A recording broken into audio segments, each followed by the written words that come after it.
So as you guys know, we've been doing this for a while, but the foundation of what we do and how we're doing it is rentals.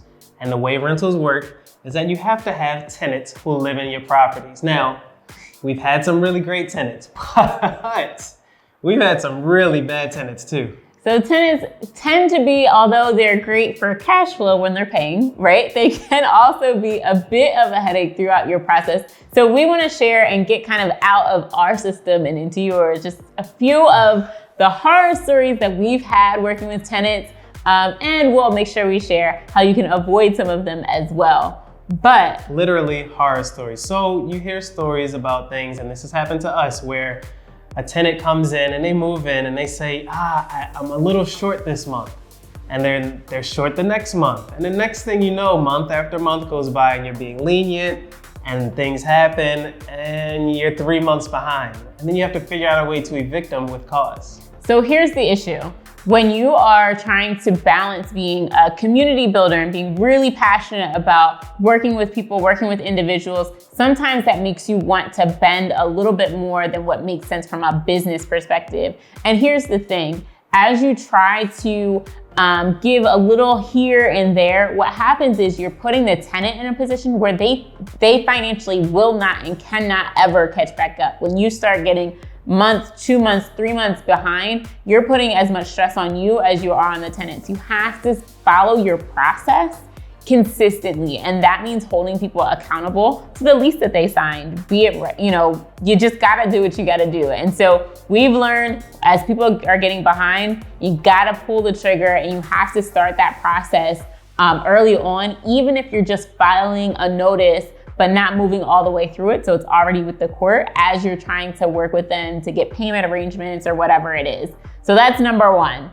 Don't let people get way far behind because they're not gonna be able to catch up. Absolutely. So we had a turnover rather. Tenant moved out. That person was evicted, unfortunately, because she stopped paying.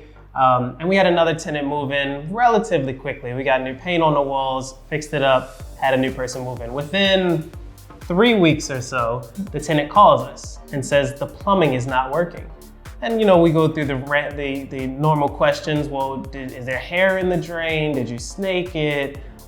Those types of things. Turns out we had to come over because sewage and water and waste was backing up from the ground floor all the way to the top floor and coming out of the kitchen sink and the vanities. So time out, right? That's kind of a lot to take in. So what happened was the evicted tenant broke into the house and did what we all hear when you're talking about what are horror stories with rentals. You're like, no one would ever put concrete in your plumbing. Yep, that's what happened. So we had a tenant who broke back into the house after their eviction and put concrete before it's actually concrete, it's powder. So they poured powder down the drain, and so we didn't know until our new tenants were actually using the water to turn that concrete into concrete. We hired professional after professional to bring in their equipment and try to empty out the lines as much as possible. But with concrete, a snake isn't just gonna push that through. So we had to replace the entire plumbing system in that house. That was fun. But what we learned from that situation, one is that it's really, really important that you are screening your tenants well up front. I think we worked with a property manager at the time who did tenant placement. And so we didn't have that interaction with the tenant. Had we, I think we would have spotted a few clues that this person might not be the best fit for us and what we're looking for tenants. And we would have avoided that whole entire process. And so since then, that's one of the reasons why we in-housed our tenant placement and started to spend more time interviewing tenants, getting to know who they are, interviewing their previous landlords, checking to see where they live, where they work, going into their current home before they move into ours, so we get an understanding of how they live. So it's really, really important that you focus more so on the tenant, who they are, what they're all about, than you focus on the dollars of getting that cash flow in, because it can cost you so much more to get somebody a little bit in your house. Absolutely. Kiara, you had a tenant who applied through our system, but they had too many numbers on their social or too few numbers on the EI. What happened there? So we spent a lot of time screening our tenants, right? So we had someone who applied to move in, and we actually review the documents. We'll review your pay stubs. We review all the information, right? And so as we were going through that, we were doing an employment verification, actually calling their employer, and we couldn't get through the line, which was kind of weird. And so then we tried to find a new number. So we Googled the business, and it didn't quite come up on Google. We're like, okay. Then we're going through the payroll system, or the payroll paperwork that they gave us, and there's an EIN for the employer. And there's like too many numbers. And like, this is a little consistent. So here's what you gotta know.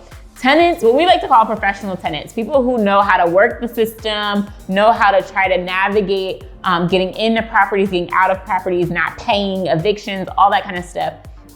They are not only professional in knowledge, but now they're actually buying paperwork.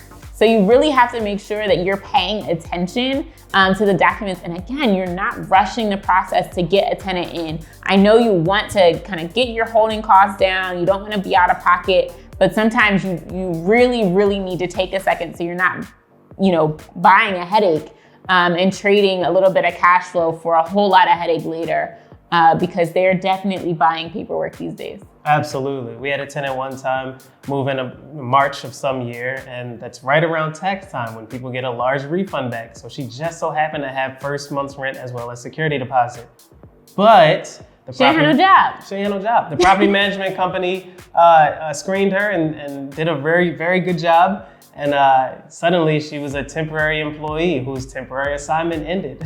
Right. You have to pay attention. So make sure as you are bringing tenants in and you're thinking about tenants, yes, there's horror stories all around, but there's absolutely ways to avoid it.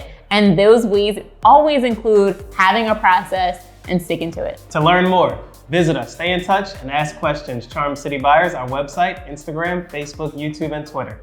Thanks.